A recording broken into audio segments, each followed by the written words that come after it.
Selamat pagi para kader orang muda, dimanapun Anda berada. Hari ini tanggal 19 Februari. Judul dari materi kita hari ini adalah Semua di Perahu yang Sama. Akan tetapi anak-anak kapal berusaha untuk melarikan diri dari kapal.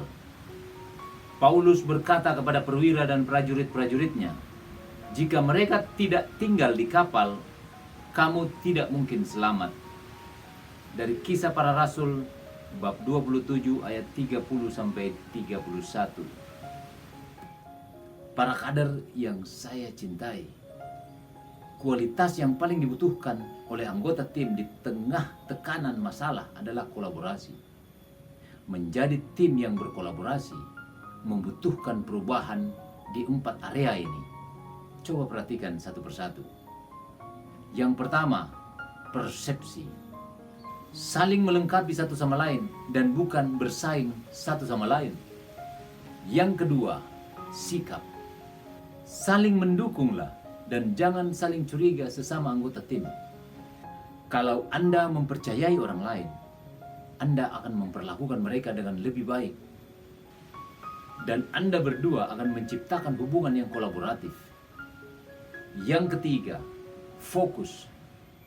Konsentrasi pada tim dan bukan pada diri Anda.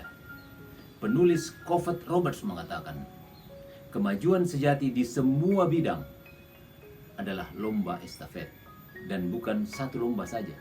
Kalau Anda fokus pada tim dan bukan pada diri Anda akan bisa mewariskan tongkat estafet Anda saat dibutuhkan.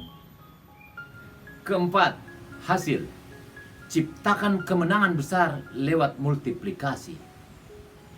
Kolaborasi mempunyai dampak multiplikasi pada semua yang Anda lakukan. Karena itu akan melepaskan bukan hanya kemampuan Anda saja, tapi kemampuan dari semua anggota tim. Para kader, luar biasa. Hari ini kita diajar untuk berkolaborasi. Santo Paulus dalam sebuah perjalanan berada di sebuah kapal di mana kapal itu dihajar oleh badai dan terjadi ketidakcocokan antara orang yang ada di dalam kapal.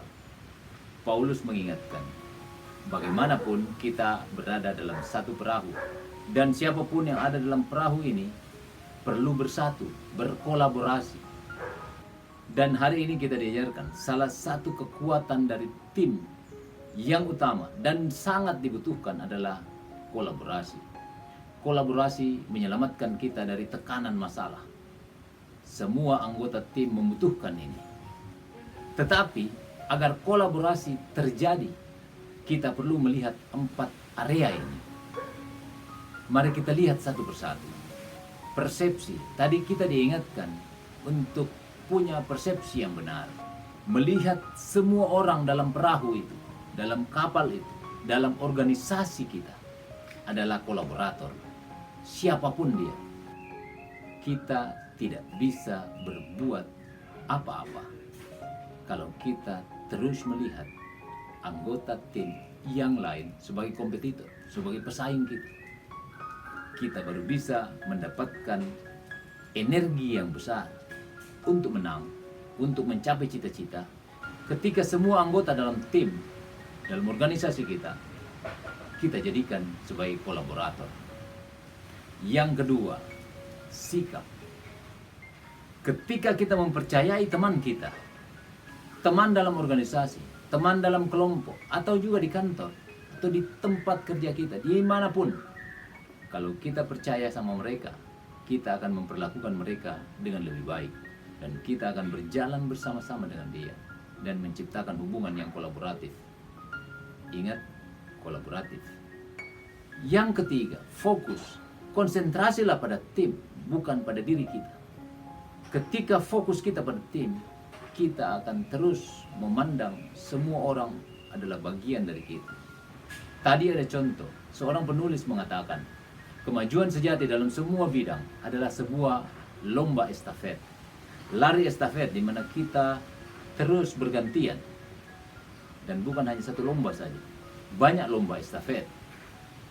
Kita bisa menjadi pelari estafet yang baik kalau fokus kita pada tim.